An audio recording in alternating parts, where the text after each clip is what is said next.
guys, Rhett here. What's going on? At my client Emily's first Section 8 rental property under contract. Emily has this house under contract for $60,000. It needs a lot of work. It needs about $45,000 in rehab work. It needs a ton. It's got a busted out HVAC unit that's not working. I'm sweating like a pig in here. It's hot. We're in the middle of the summer and I'm dying. We just walked through this house with our contractor and it is falling apart.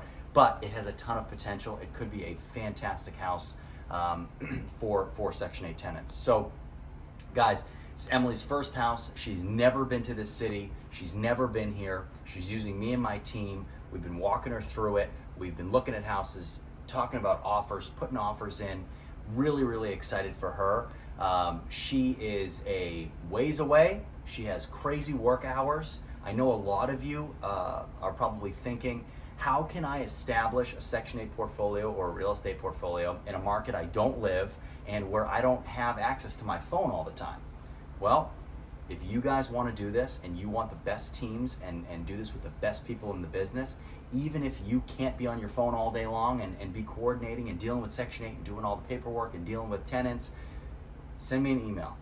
We can facilitate virtually anything for you, no matter where you are. You can be as hands-on as you want to be or as hands-off as you want to be and be unbelievably successful and do this the right way. If you're interested in that, send me an email. We'll get you started.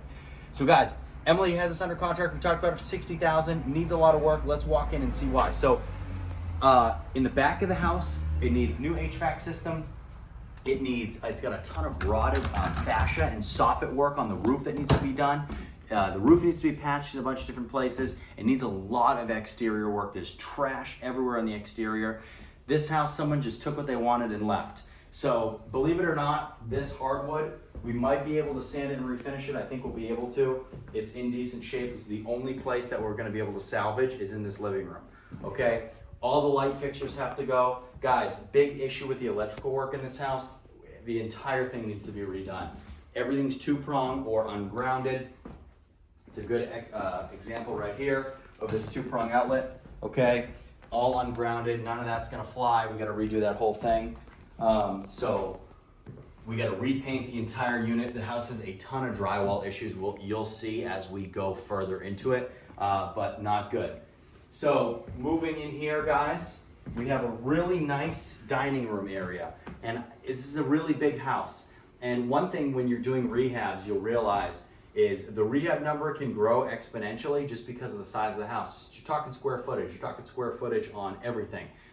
Bigger HVAC unit to represent bigger square footage.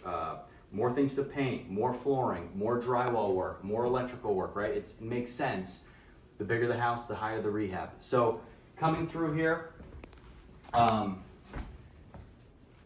19 degrees. We know that that's not it. I might rather that compared to what we're dealing with right now in here. So guys, this kitchen, pretty gnarly, pretty old, beat up. We're gonna do an all new floor in here, new cabinets. This is the dishwasher. It's probably been here for about 50 years. There is some nasty, nasty stuff coming out of it. Been here for a very long time. We're gonna trash that. We're going to replace all the cabinets in here, replace the light fixtures. There's busted drywall on the walls on the inside in here. And that's kind of an occurrence throughout the entire house. Right there on the wall, on the inside there.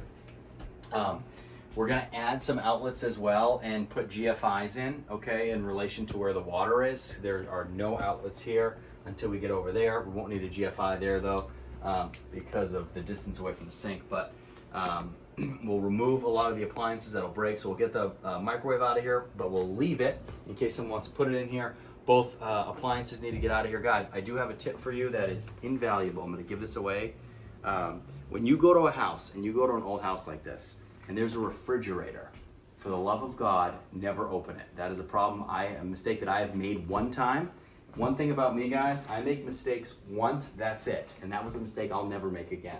That was years and years ago. I opened a refrigerator and there were about 60 or 70 pounds of meat that had sat for probably about a year and a half. I knew the house smelled bad. I was younger, I made a bad mistake, and I ended up throwing up all throughout the house. Don't ever do that again. Okay? So, good rule of thumb, so we never open the refrigerators. So, walking through this hallway, guys, of course, we gotta take all of the wallpaper off the walls. We gotta repaint the entire thing. A lot of cracking that's evident as we move forward here through the house, okay? So in this bathroom's in decent shape overall. It's a newer vanity and a newer toilet, but all of the wallpaper on the walls is peeling. We're gonna take all that off. We're gonna repaint. We'll re-drywall the entire bathroom and repaint everything over here, okay?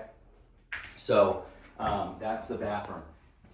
As we move forward here, guys, we'll of course put all new flooring in all of these bathrooms. Some pretty bad drywall damage at one point from most likely a bad leak over this window. You can see where it was kind of repaired, but not really. So we're gonna redo all the drywall here. Of course, paint the whole room.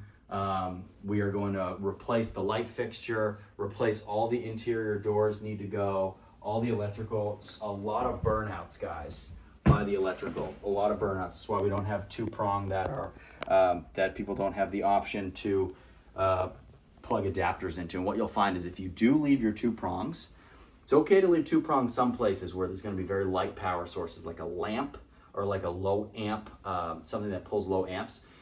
If you were to put in what people do, what tenants will do when you leave the two prongs is they'll take a three-prong adapter, they'll plug it into a two-prong, they'll plug their vacuum cleaner in there, and they can start a fire. And that happens very often. So don't leave these in there in areas where people are going to be apt to put in three-prong adapters and use things that create more electricity than that can handle, okay? So guys, in here, and you'll see it, I mean, I'm not just making stuff up. This is things that happen. I want to show you guys this, which I just am seeing for the first time. But you can see at one point there was a gnarly fire that happened right on the edge of that wall. Again, two prongs, someone was using three. In here, guys, again, a lot of drywall work. We're gonna just rip all this stuff down. This is all damaged by water. I'm not quite sure if the window was leaking or what caused it, but we'll rectify all this. This entire room, guys, has a lot of issues. So all new light fixture, of course. Some pretty significant cracking and breaking in this entire wall, as well as the ceiling, the corner of the ceiling here. Most likely because where I mentioned on the exterior, there are pieces of roofing that are coming up that need to be patched. Overall, the quality of the roof isn't terrible, but there are issues there that need to be patched, and it's right there. So what's happening is the water's gathering in one area because the slope of the roof in this particular area is bad. So the water is pooling. Now, it doesn't matter how good your roof is. If you pool water in areas where it rains a lot, it's gotta find some place to go.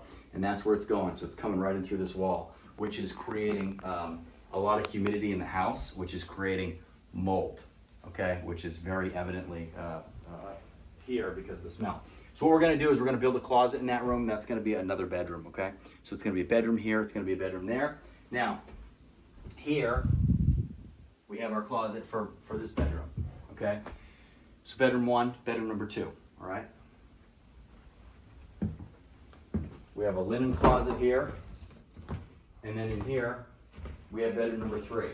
So guys, again, bedroom number three needs all new flooring, all new outlets, all new electrical. We've got open electrical wires that are exposed. We have three-prong here. We have all two prongs everywhere else. All this stuff will be redone, refinished. You won't even recognize this house, all new light fixtures. But guys, a really, really disturbing trend, right? I mean, we're seeing a lot of significant damage. What'll happen too is, and this has happened before, and this is why we do things the way that we do, but we have bought a lot of houses very similar to this where water comes in through a window, gets tied up in an electrical outlet right here, shorts the electrical outlet out, and then we have issues and there can be fires that are started and we can have a lot of problems. So we don't want to do that. We want to avoid that at all costs. And that's one of the reasons why when we get into these houses that need a little bit bigger rehabs, we want to do everything we can so we never have to come in here again. Overall, guys, we have another half bathroom right here. that needs new light fixtures. We got to do work to the ceiling. It needs a new toilet, and it needs to be fully painted. So every inch of this house has something that needs to be done. This is a house that when you look at online, it looks pretty good. And that's a huge, huge problem for out-of-state investors who don't have teams that are actually gonna come down and give them the truth, right? You have to make sure that when you do this, you do it the right way, you do it with the right people, and that way you can make money. Otherwise, I promise you, you'll lose money. So guys, leave your questions, comments below. I'll get to all of them, and we'll see you next time.